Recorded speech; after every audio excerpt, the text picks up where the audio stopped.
To further discuss this, I'm joined by Executive Director, Global Peace and Life Rescue Initiative, Ambassador Melvin Ejeh. Ambassador, it's good to have you on tonight. With all that has been said during the program that you conveyed in Kaduna yesterday, how do you link the use of drugs to insecurity in Nigeria? Thank you for having me. Thank you, TV. Thank you, News Central. Thank you, Nigeria. I want to critically state very clearly that the use of drug is one of the major bane of security in Nigeria. Because if there is no drug, or if drug abuse is reduced in our society, we'll have a better society, we'll have better youth, we'll have better incidences, we'll have reduction in crime, we'll have reduction in crime incidents in Nigeria.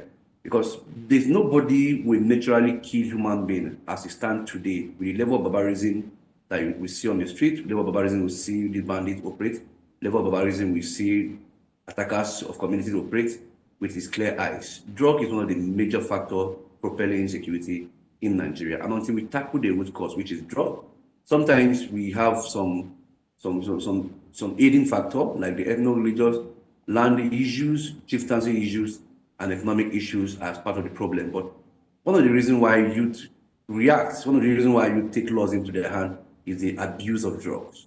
So I think if we tackle drug, we would have solved half of the problem as insecurity is concerned. That's actually an important half that needs to be solved. What would be some of your recommendations as the necessary measures that need to be taken to curb this menace? The necessary measures are things we have started doing by way of advocacy, because the issue of arrest alone won't solve the problem. The youth also needs to be told the truth, the danger at which this drug does to their life. The youth also needs to know that the implication of this drug, if it's not stopped, on their mental health, on their public health and security of the country. So I think our recommendation to government is that they must continue to engage stakeholders in advocacy, community outreaches, because sometimes it's not enough to call people to a gathering, public gathering, and just talk about drugs. You need to take it back to the community, just like we are doing.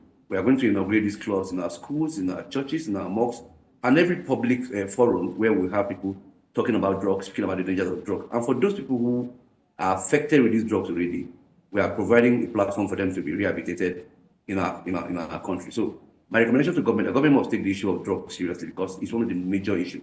Come to think of it, these bandits, if they are not on drugs, you can't carry people's children and trek for hundreds of kilometers. No normal human being will do that.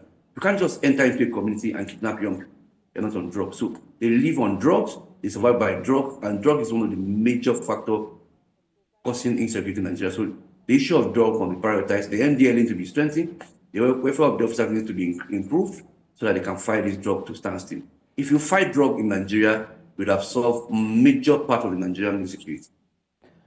I guess we can start, do more, but if you have the opportunity to speak right now to any young person that's watching the news and it's probably being influenced by friends to try one drug or the other, what would you say to them?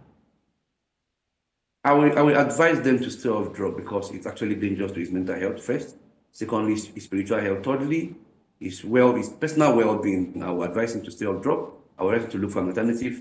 And that's why we're taking platform issues like football competition, taking issues like volleyball, taking issues like sport, recreational activities to the community so that we can engage the youth engage the youth.